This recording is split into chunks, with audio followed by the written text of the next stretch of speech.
Okay. Well, good morning and good afternoon, especially to people on the East Coast. I'm Laura Fantosh, and I'm the founder and organizer of the Mental Health Policy Roundtable. Very happy that you could be here for today's session. I'm going to go ahead and just roll into introductions. So, Lee, if you see people, feel free to admit. I want to thank really at the start C4 Innovates.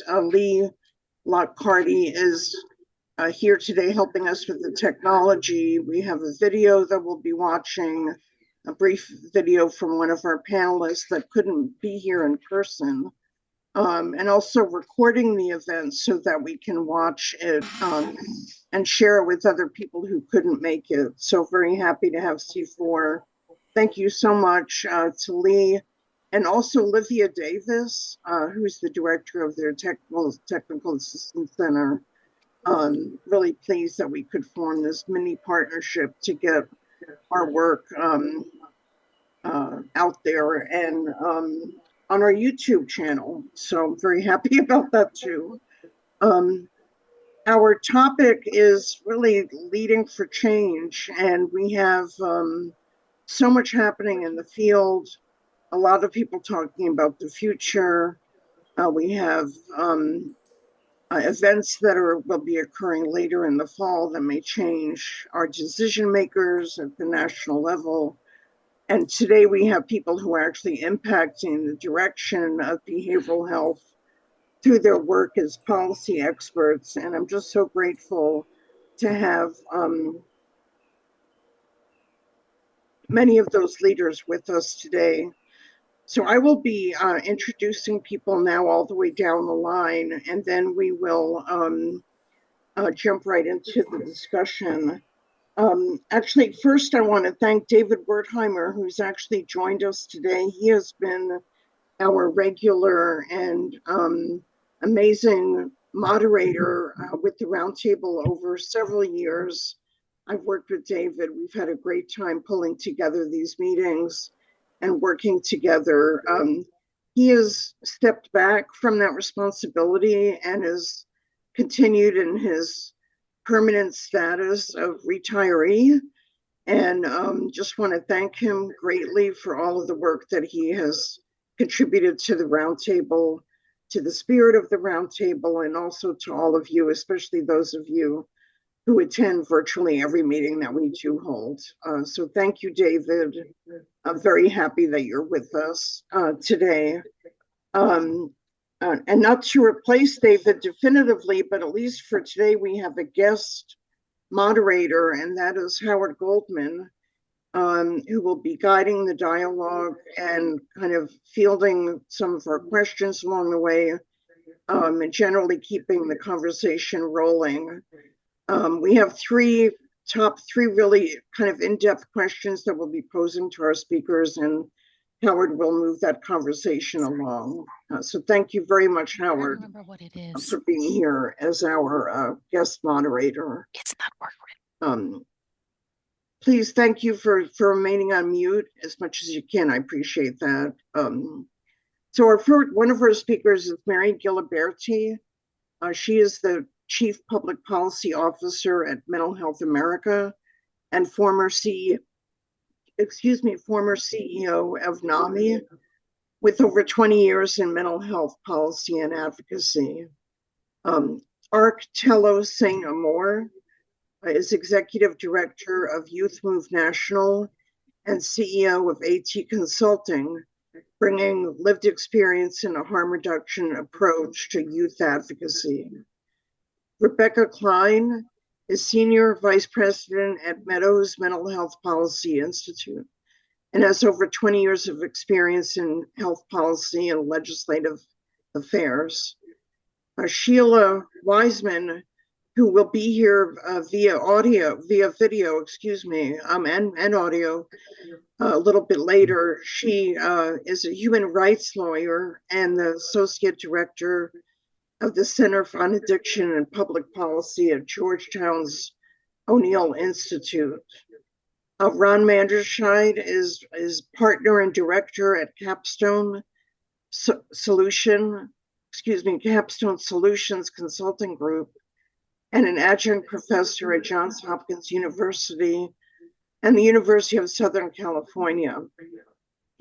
I also might add that Ron is one of the original members of the Roundtable and really helped me, along with Howard Consulting as well, on the formation of the Roundtable back in Washington, D.C., all the way to 1998. So I'm so happy that he has agreed to participate in several roundtables, including the one today.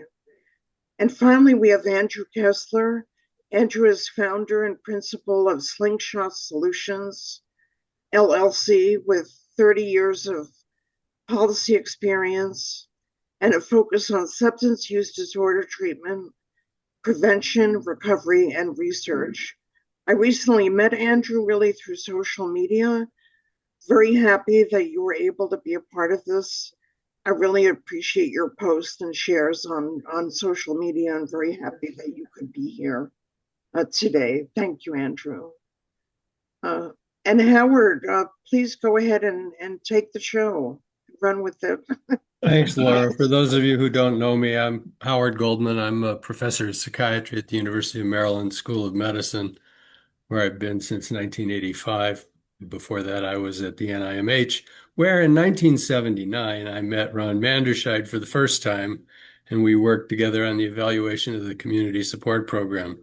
The problem with having been at the first roundtable is you have to understand that Laura conceived of it as an opportunity for old hands to provide orientation to newcomers to the field. Unfortunately, I have to report that Ron and I were both old hands back in 1998. So with that self-introduction in mind, it's really nice to see people that I've known for a long time and to make a few new colleagues along the way. Laura framed this with three questions. She had a very nice introductory paragraph that I'm not going to steal from. I suspect that you looked at it before you signed up to come. But there are three questions that will frame our conversation for this roundtable. The first is looking at how we got here. Laura says, drawing on our experience across different political and social eras, what are the most significant ways advocacy in mental health policy has evolved and what has remained constant? The second question is about the present. In today's rapidly shifting environment, how are mental health organizations using strategy, partnerships, and coalitions to stay effective and aligned? And then third, we look to the future with what strategic guidance would you offer to leaders and states navigating uncertainty, particularly in the face of policy change and budget constraints? And to kick off that third question, when we get there, we have a pre-recorded message from Shelley Weissman. So by prior agreement, the first question is going to Mary Giliberti, with followed by Ron, and then it will be a free-for-all before we get to the second question. Mary, what do you think? How'd we get here? Well, I think that, what's remained constant and kind of how we've gotten here is listening to the voices of people who are affected by the policies, people with mental health and substance use conditions. And I have seen that throughout my career, and probably no more so than now. I hear a lot of congressional offices asking, is this person in my district? Because they want to hear what's happening on the ground where they are. And so I think the voices of people and what they want are still very, very important. And one of the few things that actually I think is permeating in this environment. So I think that's a constant in terms of topics. And I think that's another area to look at, where have we gotten to, where have we come from? And I think that one area we constantly work on is resources, right? We have annual appropriations at the federal and the state level. That happens every year, has since I've been doing this, which is about 30 years. And then Medicaid, right? The program that funds the vast majority of mental health and now increasingly substance use services. I remember in the early 2000s being on the Hill, and they wanted to block grant the program. And I don't know how many people know what happens when you block grant something, but when you block grant it, it definitely goes down, right? It just always does. And I always call that my my zombie policy because we knocked it down and it would come back, and we'd knock it down and it would come back. So in 2016, we fought it. In 2026, we fought it last year, 2025, sorry. And what happened then is we didn't get a block grant, which was good, but we did get cuts, which was bad, right? Very bad. And now we are trying to keep people on the program. We can talk more about that later. But that constant battle to keep resources in our field has just been constant. And linked to that is having available the services people actually want. Things like peer support, things like housing, things like community-based services. And I've been working on this since I worked on the Olmsted case in 1999, which held that it was discrimination to institutionalize someone without justification, unjustified institutionalization. And we see the pendulum kind of switch back and forth on Olmsted enforcement, but the need for community services and that fight for the things that people want just continues, and I would say doesn't change. So what's different? What has evolved and I think is quite different? One is the pace of innovation. In the first, I don't know, decade or two that I was doing this, I didn't think there was that much that was new. But lately, it just feels like we have so much new, whether it's innovation in research. We just had an executive order on psychedelics, which MHA was encouraged by. We have digital mental health tools, AI, and I know some of my colleagues on this call will talk about that. And those things, people, again, when we hear the voices of people, they find things empathetic, it meets access needs, but at the same time, we see harms, right? And so we want to balance those. And those are issues that as they're evolving, we're trying to keep up with and trying to keep the voice of people with lived experience, which I started with, at the center of that. So they're not the products, but they're the drivers. But generally speaking, with some of this, you can feel like the products sometimes. So that's an area that's evolved. And then the second area, and then I'll be done and let others jump in, is prevention and early intervention. When I first started in this field, people kind of laughed and ridiculed you if you talked about those things. And we typically talked about mental health equal to physical health, like they were separate. And now I think there's much more of an understanding of the biology of when you're lonely and not connected, that affects your physical health. And when you are not eating well or not exercising, that affects your mental health for everybody. And I think that is a real change. And I think it's going to be interesting to see how that evolves with advocacy, right? What do we do with that as we go forward? Great. Thanks for kicking us off, Mary. Ron, you've been at this a while. You've always come at it from a broader context. What do you have to add about the evolution of advocacy in our field? So I think Mary gave a very wonderful overview. Let me fill in a few of the blanks here. So when Howard and I came to NIMH a long time ago, it was a very different world. The assumption was, and this was true in training, this was true in research, this was true in advocacy. Once you were a client with us, you were going to be with us for your whole life because we did not know how to do anything for you in the long run. We had all kinds of treatments and drugs and so on, but we had no idea how to cure people. And the philosophy that went with all of that basically did not include a consumer voice. It did not include a family voice. It did not include peers and so on. So in the intervening period, I'm going to say up to about the year 2000, there was a very strong consumer movement. Laura was very involved in that. Laura and I had many conversations. How can we create a national consumer movement in the US? I did a lot of work with NAMI. NAMI, how can we bring consumers into NAMI on a regular basis? And eventually we got a division within NAMI and so on. That work led us by the year 2000 to be able to say, we now understand that people can actually recover from these disorders and they can live a full life in the community. We could never say that before. That was a huge, huge transition. So we've gone from an underlying philosophy of this is a chronic relapsing disease to one, this is a disease that you can recover from and you can live your life in the community. That is just a phenomenal change in that period of time.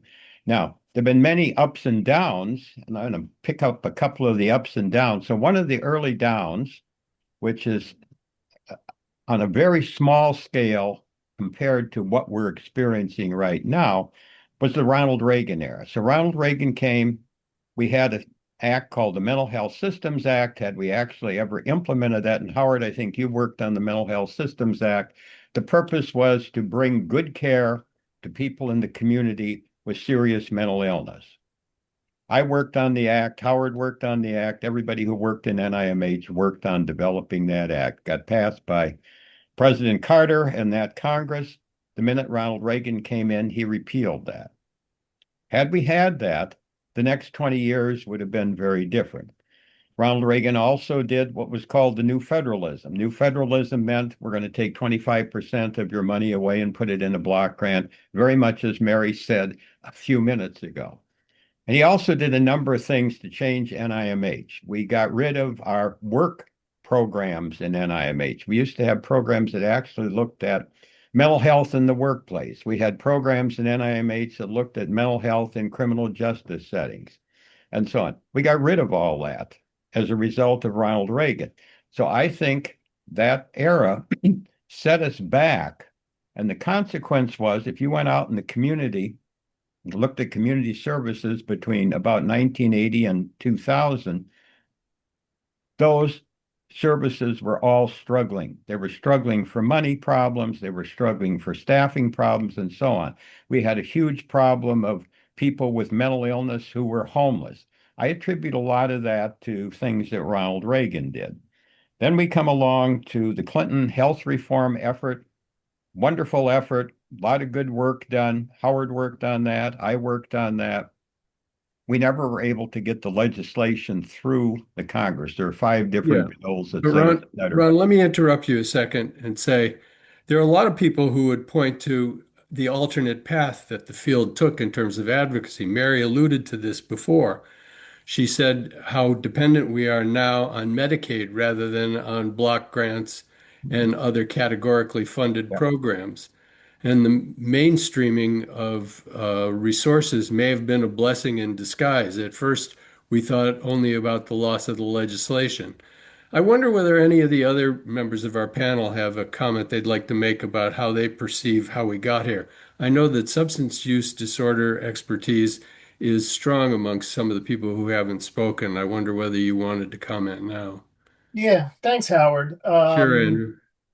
The I would have to say the change I've seen is that we actually have SUD advocacy. I've started in this space about 25 years ago, and there really wasn't much. The spirit was willing, but the numbers were weak, and just flashing forward 25 years, the fact that people are actually on the Hill saying we have, this is an issue to address. We have an addiction treatment and recovery caucus on the Hill. We have several hearings a year in front of the Energy and Commerce Committee on legislation. We've seen increased investment in SUD. The opioid epidemic, at least by the time Congress started to recognize it in 2013, even though it had been going on for a while, was really kind of a turning point for us in terms of paying attention to the issue and to the advocacy. But what has remained consistent and what we're still working on is a misunderstanding of SUD, unfortunately. The stigma still exists. While many members of Congress and many members of society, and that's important because Congress is a reflection of society. They don't live in isolation. I know we like to think inside the Beltway that they don't hear what's going on, but they do. And when people speak up is when Congress tends to act. And if people care about substance use disorders, Congress will act on substance use disorders, as we saw with the opioid epidemic and as we're seeing now with fentanyl. But what hasn't changed is I guess we still haven't made the progress we've needed to. And there is still a misunderstanding, not only of substances themselves, especially alcohol, but what causes, or if you don't want to use the word cause, what leads to, what contributes to SUD, because there's a number of factors. You're dealing with, we have our scientists talking about NIH, you have the chemical reactions in the brain, you have trauma that people deal with, you have adverse childhood experiences, of course, you have socioeconomic issues that impact it, Yeah. especially when it comes to alcoholism. Andrew, I want to pick up on Tay's nodding his head up and down. I think he has something to say about this. I do, and hey, all of this is valued, and my pronouns are they them there, just so everybody knows. And so yeah, totally. Like I'm with everybody. This is a yes and okay. So I'm emphasizing a yes and. I think anyone who has ever sought an abortion would immediately tell you that Clinton was not good for bodily autonomy or self-agency. And so I think that there's a lot of nuance around that. And for me, that's really what these issues come down to is like, are you empowered to have self-determination, to have that self-agency, to have bodily autonomy? And I think that there's a long line of us not having it all the way up to today and more than likely tomorrow. I do want to say, I hear my echo. It's kind of we fun. hear an echo. I'm like in a cave. You get to Oh, say now I don't everything hear it twice. anymore. It's gone. Oh, it was competing with the other voices in my head. So let me just say, stigma has gone down. We have had improvements. There has been progress. I absolutely agree. And that has come, I statement, when all of these issues have finally touched white culture. It's the only reason why we have any of that. And when we actually dig a bit deeper and say, okay, where are the intersections of trauma, representation, and marginalized identities, I think you'll actually be hard pressed to see as much progress and lowering of stigma, right? Like, hey, white suburban folks, like you're all right. We got support for you, right? But if you're a black mother, right? Heaven forbid that you're using substances, right? You're evil, you're bad, right? You're a black man, or me, I'm Mexican Native Indigenous, right? Well, you deserve to be locked up. You're inherently evil. You're inherently a criminal. And I really haven't seen much along these sort of stereotypes change, especially right now. Like, I statement here, Congress does not represent me. I do not support ICE. I do not support genocide. I don't support Iran. Let me interrupt you. Like, I want to turn to the second question. We have a lot to cover. sure. Yeah. Thumbs up. Sorry for Rebecca, getting do too you radical. want to tell us a little bit about what the Meadows Mental Health Policy Institute's been doing in this space? Sure, thank you. I think, first of all, just sort of commenting on what others have said already, just Please. around stigma going down a little bit. I think what we've noticed is this issue being more bipartisan than ever.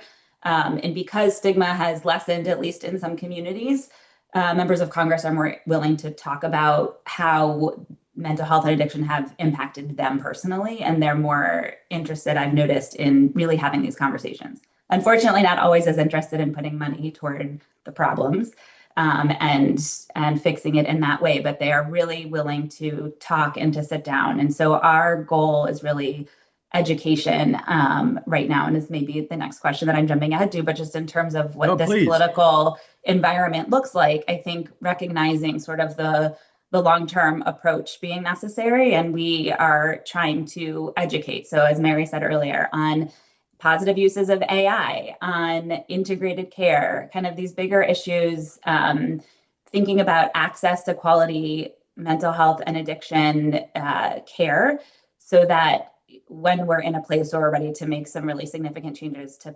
legislation, to regulation, members of Congress are aware and are fully understanding people's stories, to Mary's point, and how people are impacted on the ground. And I think the other thing is really when we talk about integrated care, which is a big focus for us at Meadows, bringing behavioral health care into the primary care setting or to other medical care settings.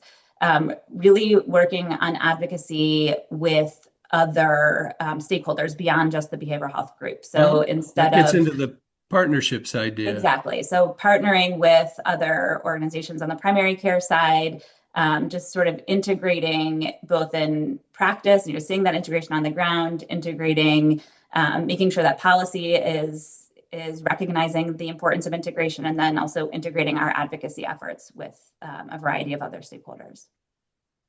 Yeah, Ron, I cut you off in the Clinton administration because I wanted to make sure that everybody else had a chance. But you've had a lot of experience in developing strategy and partnerships in your work for various advocacy organizations for service providers at the local and the state level. Do you want to elaborate on ideas for partnerships for the present and future? Your mute's on. Yeah, sure, great. And some of them have already come out here and deserve reinforcing. So I think, it's absolutely essential for us in our advocacy on the Hill that we not go alone, that we go with consumers, we go with our providers, we go with primary care, and we go with what's now called social care. So integration has gone beyond simply behavioral health and primary care to include social care. If you don't include social care, you're not going to get into the social and physical determinants of health.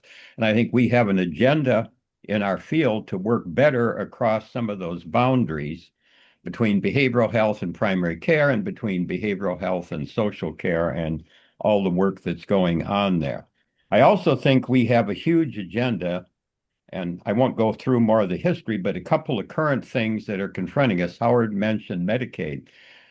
We're in a serious crisis going forward on Medicaid. A lot of the talking I do these days is what are the steps we can take in 2026 to start preparing for 2027 and beyond when this actually happens and the effort is made to throw 10 million people off Medicaid and another 6 million or so off Medicare.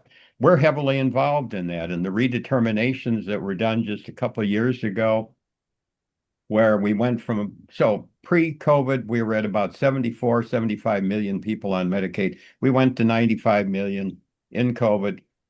Post-COVID, with the redeterminations, we came back down to about 75. About 5 million of those people who were thrown off the rolls were people with behavioral health conditions. I tracked that. I had a very tough time getting any traction with anybody in behavioral health to care enough about that to raise it as an advocacy issue. We absolutely have to be there on those types of things, not only to argue the case with the Congress, but also to argue the case in every state on every single case that's thrown off and so on. And there's a whole series of strategies to do that. Medicaid takes a lot of strategizing, a lot of partnership to work. Mary, how are you handling this issue at Mental Health America? I think it's a great point. We do need a lot of strategies. I just saw the director of health in the city of New York saying he was going to do everything humanly possible to keep people on Medicaid. And I think that's where we are at MHA. So we're looking at the exemptions.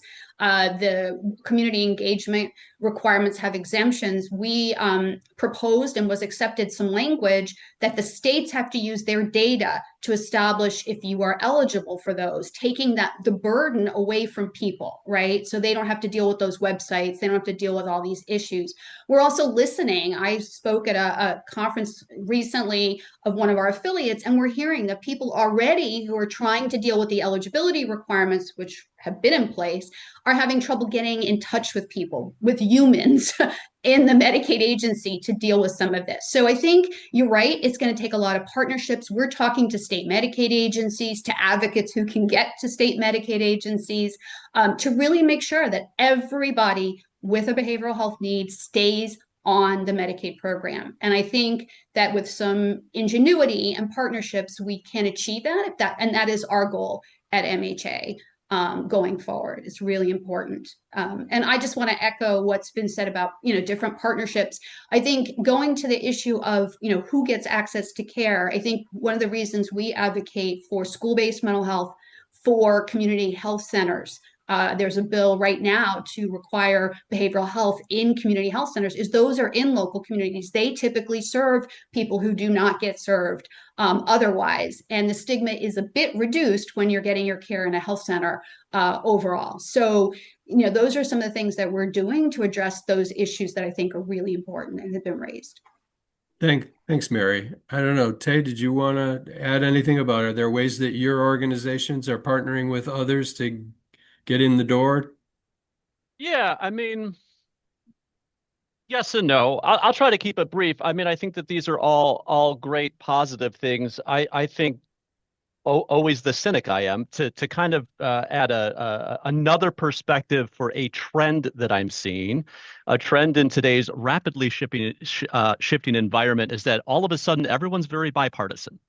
Everyone who was all radical and pro DEI and 2S LGBTQI plus and all of these all of a sudden are very, very bipartisan, and we always have been. All of a sudden the websites are scrubbed, right? So I think a negative shift I'm seeing is that folks are capitulating to this administration and they're scrubbing their histories. I also see that I actually don't see the partnerships. If anything, I see us getting further separated because folks are scared about money. So like our organization is around $1 million and we were going after grants that, I don't know, $30,000 to $50,000. Now I'm seeing giant universities, giant organizations. Some folks are in this room coming after those pots of money. Like y'all got like tens of millions of dollars. And so what I am seeing is the big fish so scared about money and capitalism that they are gobbling up all of these things. And they're just following money. It's all capitalism. Like nonprofit's still the nonprofit industrial complex. And I've only just seen that actually get worse. Like, Well, Tay, youth right now let's is a focus big on the thing. future. I got you, Howard. Let me just finish my thought. I'd appreciate it. So, Youth Move National is youth-led and driven, and that is a huge trend right now. And now, all of a sudden, you find everybody is pro-youth because they're following the money, but no one wants to actually fund a real youth-led and driven organization. It just goes to some university or some giant, nonprofit corporation. So, I'm seeing negative trends. I'm done. Thank you, Howard. Please continue. Thanks, Tay. We'll switch to the third question about the future. Tay's helped invite us to that point, but we have a guest member of the panel who recorded yesterday an interview, and we'll hear from Shelley Wiseman from the Addiction Public Policy Center at Georgetown's O'Neill Institute. Thanks, Laura, for inviting me to join today. I've Please, been thinking a lot about this can you question put it about on what hold? should. It's not showing up on the screen. We've got the audio, but we don't have the video. Yeah. There was something else on the screen there. There we go. Hit it, Thanks. Shelley. Policymakers and advocates, state leaders be doing right now in the face of, big shifts in policy from the federal government and a lot of uncertainty in funding. And I think it's a few different things, maybe 3 or 4 different things. 4, I'll say. The first is we've got to stop being on the defensive, right? Anything new that comes on down the pipeline, it's, we're being very reactive. And I think now is really the time to lead, right? To lead with a vision. I think about in the addiction space, we have this opioid settlement money, and the money's being spent over 18 years. But I've not seen much of a vision of where do we want to be at the end of that 18 years. I think the same is true for this space. Whether or not you agree with the current federal administration's perspective and initiatives, where do we want to be in 3 years, in 7 years, in 20 years in this space? And having a clear vision, a collective vision, and working towards that incrementally and staying laser focused. I think is really one thing that we need to start thinking about now.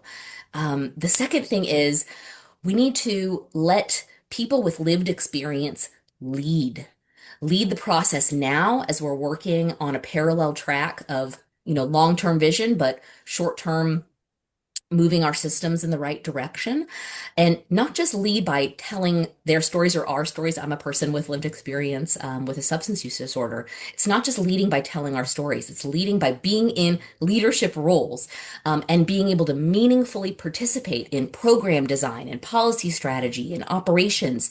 Um, not going into any vision for reform or any new program, any new service, any new reaction to what's happening now without first, not as an afterthought, first engaging a diverse group of people with lived experience and living experience, right? The third thing is we have to get much more aggressive about what the goal is. Right now, the goal has been people don't die and we don't rehospitalize within 30 days or readmit within 30 days. Those are, you know, important, but the goal, we really have to think about the goal being recovery, being thriving, being living a life of purpose, having community, having a life, right? And how do we get towards that? Not as an afterthought, but the main thing that we are focused on. So I think that's number three. And I think the fourth thing is we've got to get our arms around the financing of our system. Right now, it's not working. We have a mishmash, silos. We don't even know how much we're spending in a lot of areas. We don't even know what or is it we're buying, and what the goal is. What are we using all this money to do? And so really getting our arms around a plan, a map for how are we going to use all the money to drive a vision for recreating our systems. And at the core of that really has to be a diversification of funding, right? That we can't be relying on one source of funding for most of our innovation or most of our programming, meaning federal funding, right? The states that are diversifying funding already or who have, and the programs that have a diversified funding are faring much better right now. And in that way, we're also stop this cycle of everyone in the field fighting over crumbs, right? It's not sustainable and it's not working. So I think that's the fourth thing. So a mentor once told me you can't separate the money from the policy, and nothing could be more true right now. And so that's really what all those things are what I've been thinking about lately. And also that this can take a long time, right? Reform can take a long time. Deinstitutionalization has taken a long time. Building a recovery movement, a peer recovery movement has taken a long time, right? And this will too, but that's the way of it, right? And we can do two things at one time. We can save lives, we can meet the moment, and we can work on a parallel track towards building a system that works for a lot more people, not just saving the status quo, which frankly hasn't been working for everybody, right? So that's what I'll leave you with. And thank you very much for having me. Thank you, Shelley. Thanks for participating, even though you couldn't join us at the same time. Surely others of you have thoughts about what Shelley started. I know that it occurs to me that change is mostly incremental, and you have to know where you want to go if you're going to be making a series of small steps. That's what happened with parity, for example. We knew Well, we Howard, wanted parity. So, that's an Andrew, excellent you had a example. comment.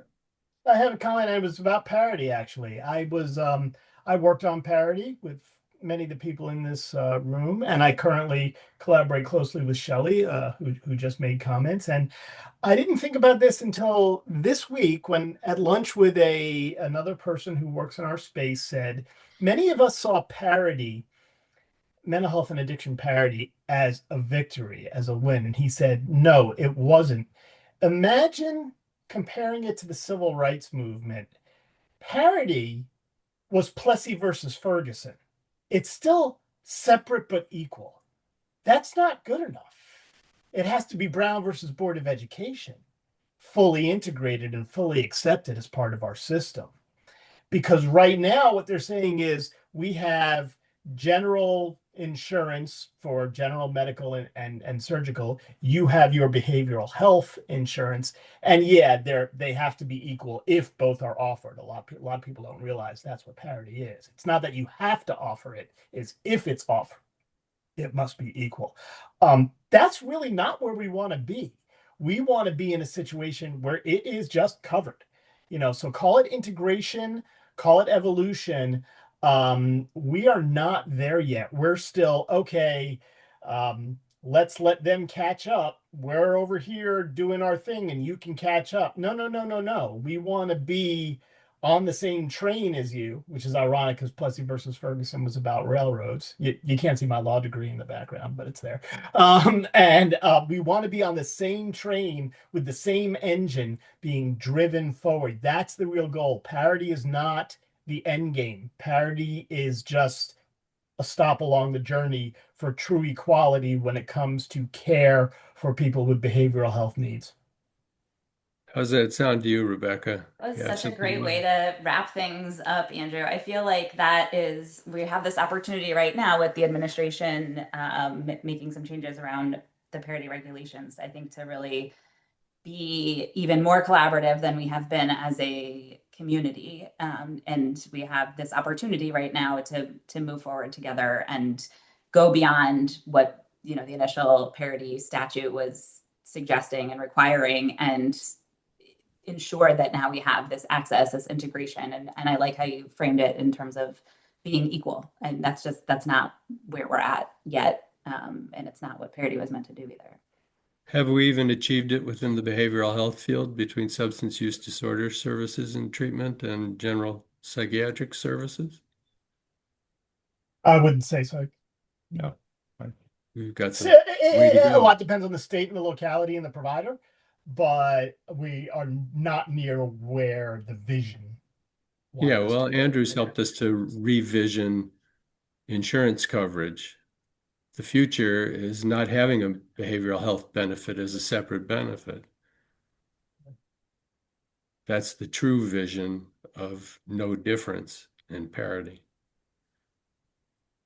Mary, you're shaking your head. You have something you Yeah, I want to mean, add? I think, to Andrew's point that we thought we won the battle, but in some ways we lost the war, which is like getting access to care that helps you. I think what Shelley was saying before, does it lead to you having, purpose in life, what you want to get out of the system that's helping you, right? So I think that, there's really more work to be done, a lot more work to be done to make sure that people can get access to the things that they want, not just the things that people want to give them.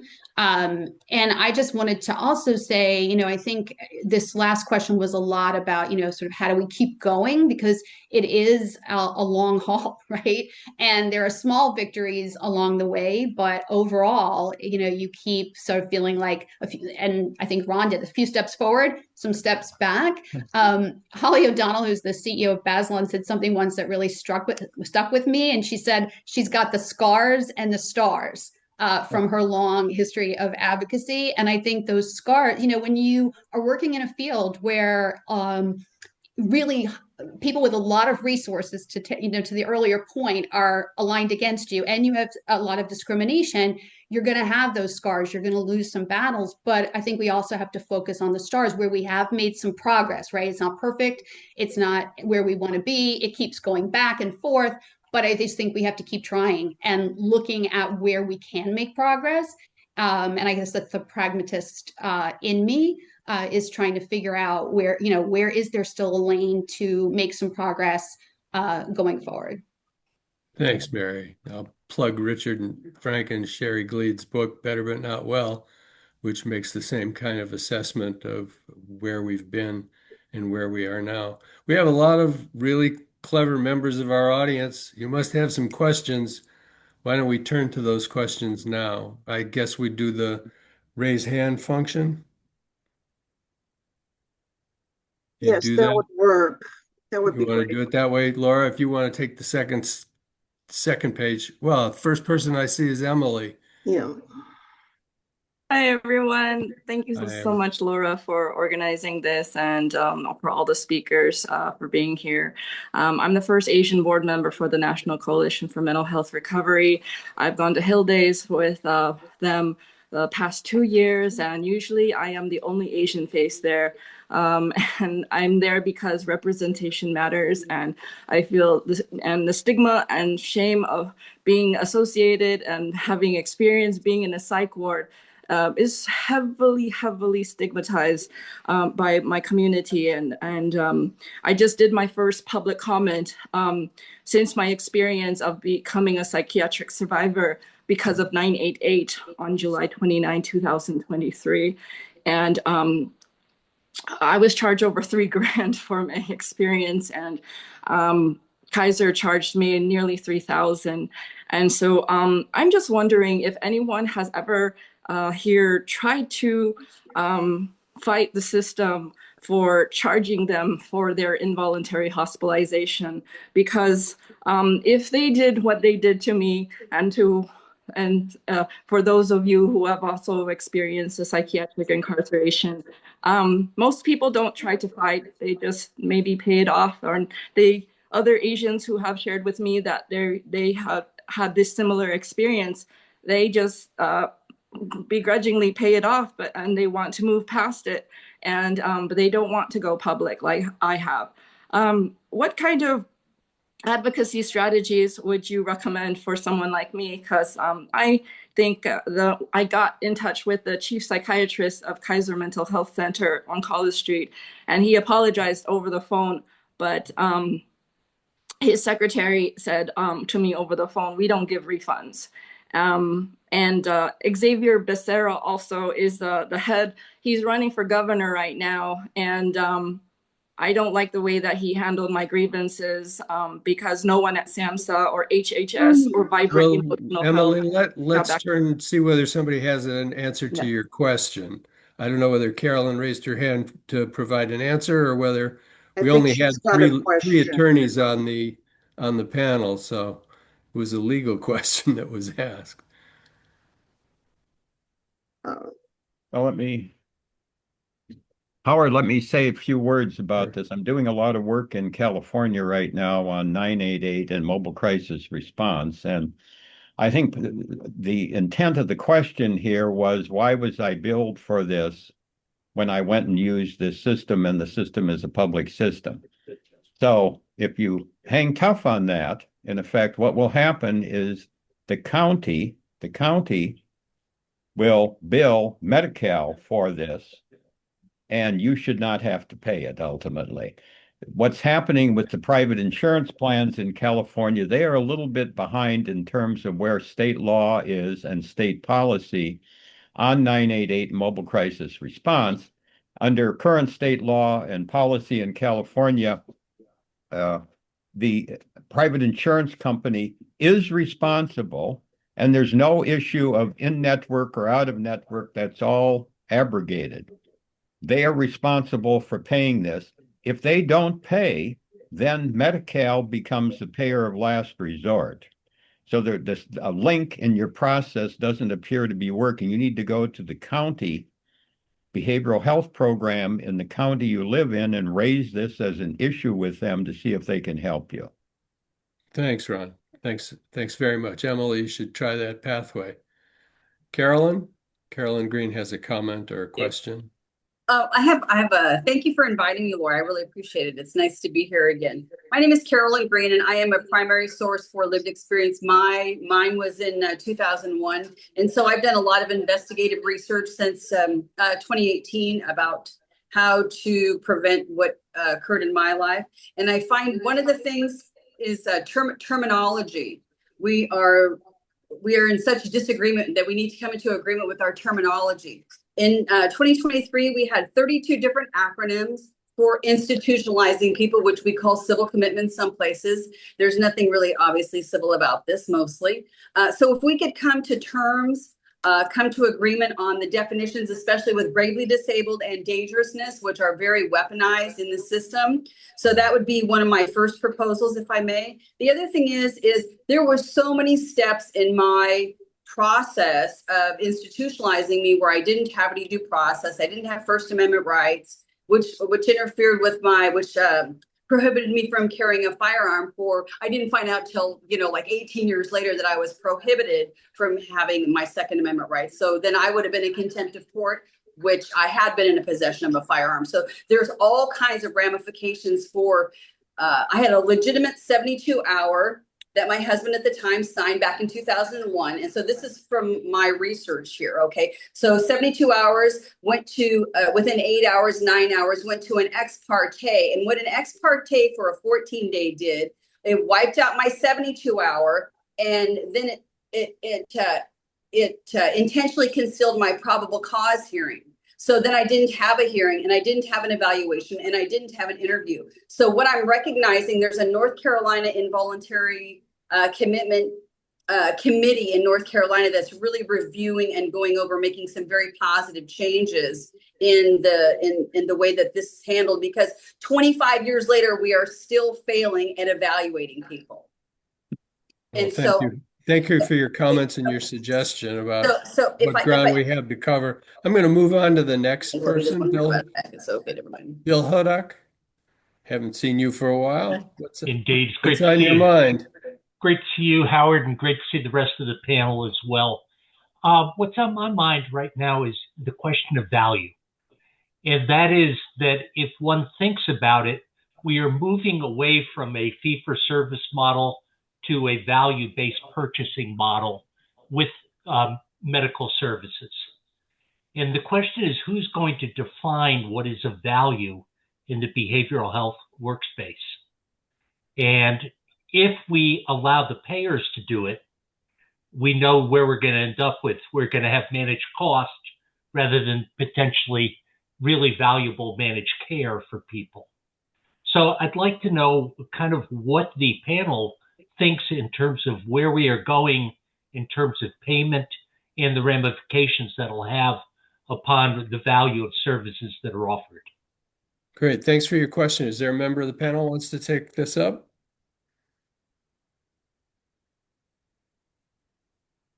I'll just say, Bill, that I think it's still evolving we're just not there yet. I think a lot more work needs to be done on what is value. A lot of the models, like the accountable care organizations, the quality measures don't even include behavioral health in the first instance. And if we get a measure, it's like screening and follow-up, and so I think, and then none of them are really preventive in the true sense of like helping people, for example, with their nutrition or with their exercise or anything like that.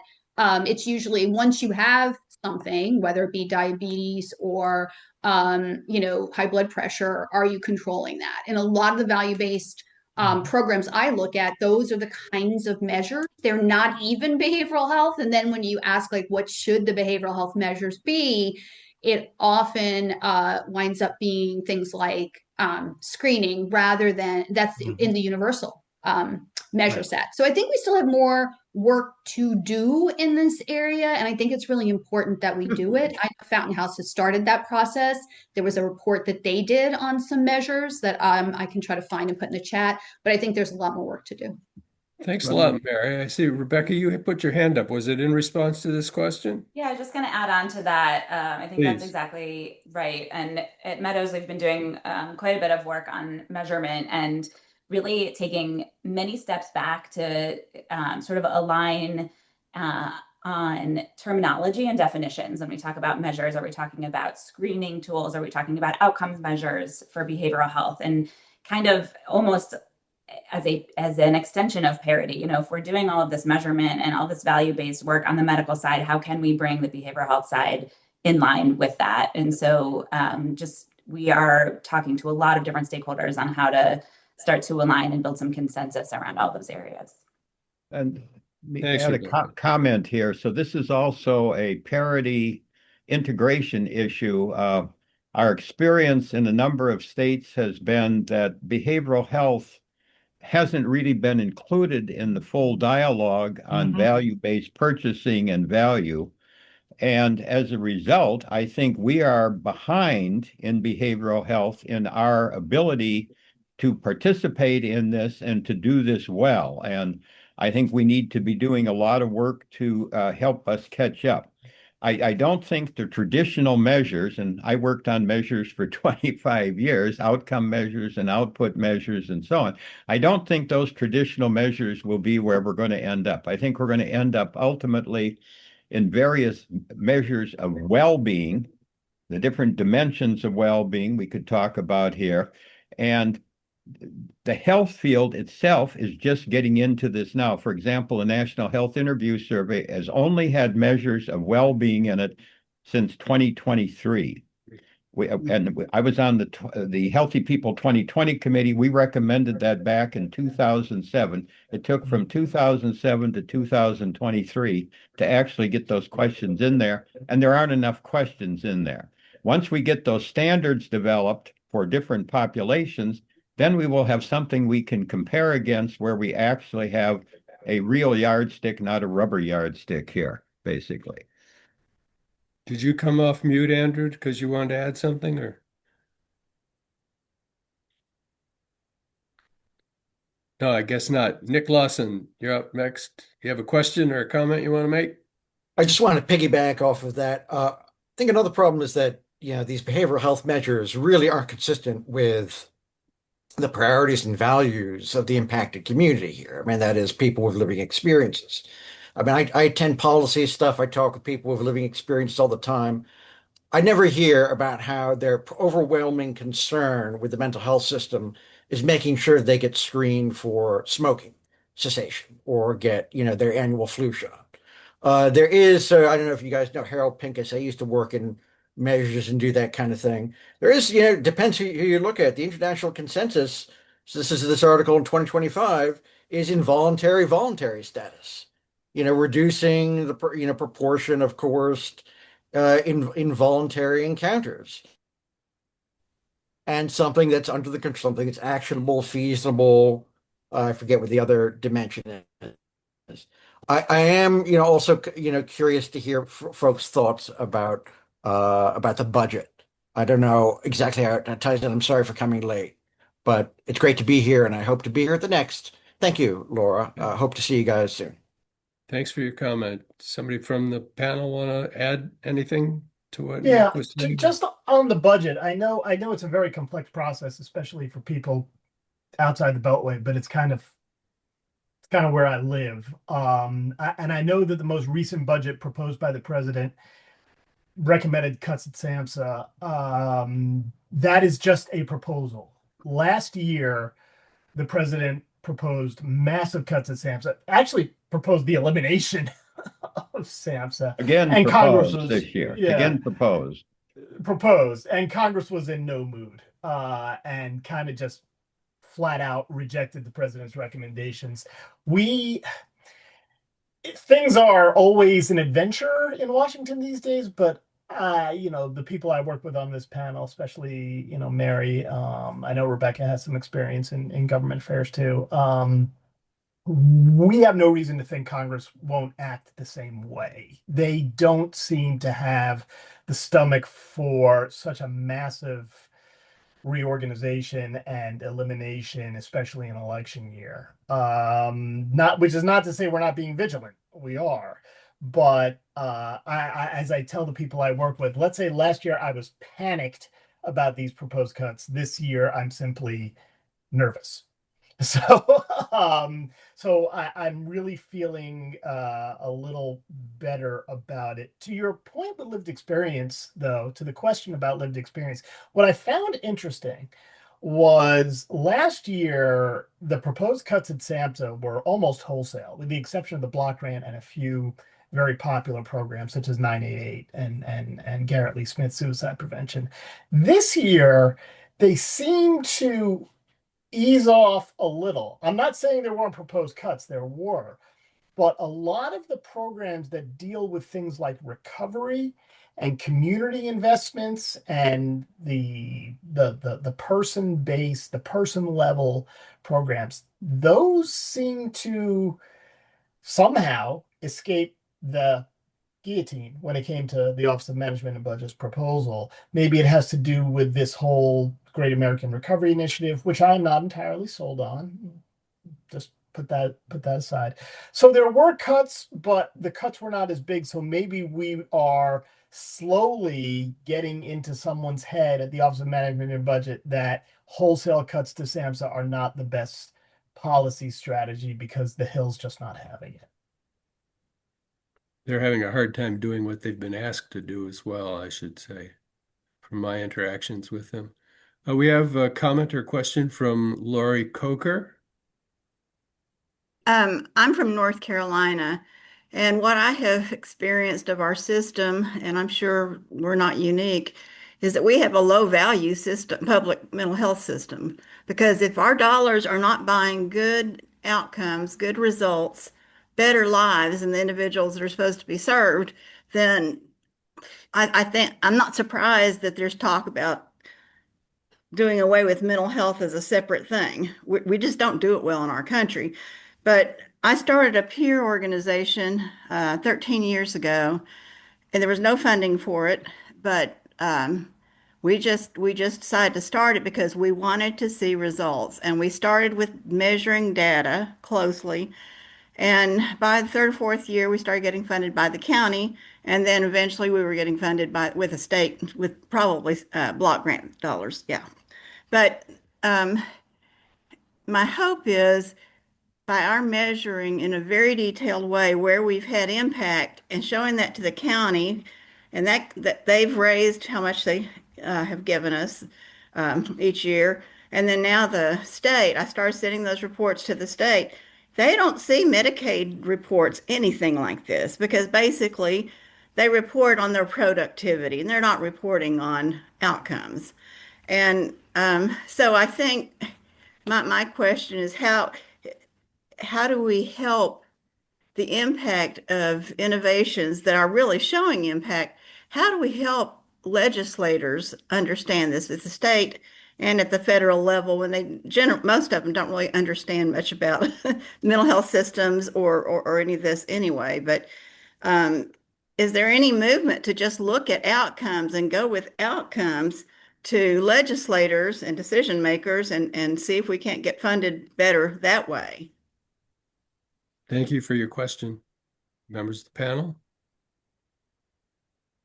There have been efforts to look at outcomes. Maryland, the state that I work with, had an outcomes measurement system that was developed over a very robust process involving lots of people with living experience. It was used for an authorization system for the state Medicaid program, but in a very kind of odd fashion, parity rules were invoked to stop it because general medical care didn't have such a system. It was very perverse application of parity. Yeah, I was thinking that. But there's also, people have suggested that it's tricky to operate entirely on outcomes because it sometimes leads to cherry picking clientele. Because if you think you're going to get a bad outcome or not a favorable outcome, you find ways not to accept people. So some balance between process measurement and outcome measurement is usually preferred. See, Dr. Lawson has his hand up again. Are you responding to Yeah. Lori? I mean, you got to be really tricky. You got to be really careful and sophisticated because there's a lot of people who like, self-reports. So, patient-reported outcomes and stuff like that. Well, I can tell you one example of a patient-reported outcome that's used to support, that's endlessly been used to support involuntary outpatient commitment, AOT. As they ask these people who are under these, who are basically under a kind of duress and coercion, you got any Yeah. problems with what it is that we're doing to you right now? And they go, no, please leave me alone. Uh, and so they get these spectacular results. They go, so 92%, the people that we were subjecting to involuntary outpatient commitment said they had no problem. They thought that we were great. So you got to be careful. Yeah, well, You got to have a really meaningful investment that was also in the stuff like tenor that. of my remark. And it's unfortunately a double-edged sword. but we're working on that. Harvey, good to see you. Good to see everybody. Good to see you, Howard. So I have a comment and a question. The comment has to do with I think Mary was talking about we really need to get groups together to work. I think Shelley said it too, across the spectrum of groups, the whole cross section of not only mental health, addiction, but for social care, for health and wellness, against and people staying out of jails and prisons. Well, there's a group I just want to mention that formed recently, and it's people organized for wellness, empowerment, and recovery. It's called Power, and we began actually in January, middle of January, to organize ourselves, and hopefully you'll hear more about us. We are going to do a screening, a briefing on May 15th in Washington. Actually, Romney got the idea from you. And we hope to have groups from the spectrum of addiction, wellness, mental health, et cetera. And Tay is one of the co-chairs of that. But my question has to do with outcomes. And I think Shelley said it, that the outcomes were mainly the ones that payers were interested in, which is savings and decreased admissions and things like that. Then, there's a whole interest in outcomes around public safety and control and coercion and criminalization. Yeah. And one of you just said it's taken us years to get NCQA and other groups, the groups that set the outcomes, to move into social care. But we're just getting screenings. We're not really measuring housing, employment, transportation, even though NCQA has mentioned that.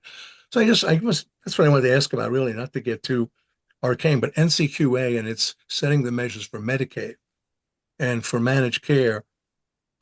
How influential is that? How important is it to get them to really move more deeply into the social determinants? Do they matter? If so, we want to spend more time with them.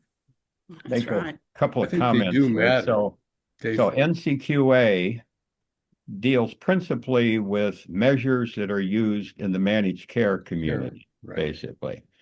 There's a whole separate process, the PCORI process, which is funded by the government to develop patient-oriented outcome measures. And we need to pay attention always to what's going on in that activity. There's very little coordination of these things nationally, which needs another thing that needs to happen here in order to bring this together. And there's very little linkage to what I said before, to these measures of well-being that I think are kind of the next generation of outcome measures we're going to be going to. We've evolved over a long period of time from what I'm going to call measures of process. How many people were admitted, how long did they stay, all that kind of stuff, to kind of now, did your symptoms go up or down, and so on, where people are interested, and living experience is interested in how am I living my life, much less interested in symptoms, and definitely not interested in the kind of measures that we were doing 25 years ago. So we need advocacy in that area, and it's always very hard to get advocacy in these data areas, much easier to get advocacy around other things. And it's also always been dramatically underfunded as an area of work, basically. Who would we advocate for? One quick question. To care about those outcomes, which we care about, mental well-being. Well, I think you need to start by talking to the people at PCORI, the national entity, and raise these issues with them, see how they respond to it. They are also funded by the national Congress. Medicaid, federal Medicaid office also. Yeah. I think, Laura, my script says it goes back over to you. How do you want to handle the remaining questions and comments? We have just a couple of minutes. I'm interested, Sarah, did you want to make a comment? I know, Emily, you've already had the floor. I want to make sure we let Sarah in. Laura, thanks for welcoming me. And I'm actually wanted to talk about something that Emily mentioned that really struck me. So Emily, let me know. I don't want to speak for you, but I want to bring in my own experience. Being involuntarily detained, some of the most frustrating part of recovery is trying to deal with the details of a system, with billing. I had an ambulance bill to deal with, and that was really difficult. So when Emily mentioned that she's trying to get her $3,000 back. I felt that. And it sounds like some people here might know the procedure at least a little better than me. And I'm wondering, it's like, if there are lawyers here, maybe some research. Actually, not to interrupt, but I actually had the same thing happen to me, by the way. Sure. I had involuntary care, and then I did get a very high bill for an ambulance ride. And I have been negotiating that. It was just actually less than a mile, and the bill was $1,200 for an ambulance ride. And just on principle, I was kind of dealing with, why should I pay for something I didn't choose? Really, that's really, the issue of consumerism here didn't follow suit. And I'm in the midst still of navigating where I want to go with it. So I just want to let you know it happens to many people. I think there needs to be some state legislation around involuntary care and billing, and especially the ambulance, how can I put it? The role of ambulances within the behavioral healthcare system and what happens, because it's a bottomless pit. And so I think this is something really useful for the peer community to look at, and then see what we want to do. Harvey, you may have some ideas. I know you work in this area pretty closely with peers who have been through the system involuntarily. Well, we're doing a lot of work, and coercion is up all over the place, and certainly in the Trump administration, even in New York, a more liberal state. I think, it comes down to really almost going back to not buying into the myth of that we're dangerous and violent, but, showing that we're not dangerous and violent, that peer services are able to help people improve in all kinds of areas, also save money to those people who are looking for that. I think to really push the incentives really around peer support in the continuum of care, from engagement all the way to diversion, reentry, and to show that voluntary versions of that service really work. I've come to realize that Peer Bridger and other things we've created are policy solutions. And they're not just services, but they're policy solutions that will get more traction when they're presented that way. Thank you for talking about those issues here. Clearly running parallel to many of the issues brought up in this dialogue are the issues that families and peers do face. So I'm thankful that we have people today here in the dialogue bringing up the issues. Thank you, Nicholas, for being here, especially as well. And Howard, thank you for navigating the dialogue today, keeping us on track. I just want to thank everyone for coming into the roundtable for just about a little over an hour. We'll have other meetings throughout the year. I'll have some guest moderators and other people that can help lead our discussions going forward. The roundtable virtually is nothing like it was when I was in Washington, D.C. We had brown bag lunches with people around a table, and it was, really interesting that way. So if I ever find myself in DC for a few days, I think I might organize a meeting there. Maybe the Bazelon Center would entertain us. We used to go to their offices to have meetings. And Ron, thank you so much for being a part of this process as well. I salute your service to the field, and to you, Howard, as well. My hat goes off to both of you. Anyhow, have a great day, everyone, and we'll keep in touch. Thank you, Laura. Okay. Thanks, Laura. Good to see Take good everybody. care. Thank you. Take good Yeah, care. Thank you. very good. Be well.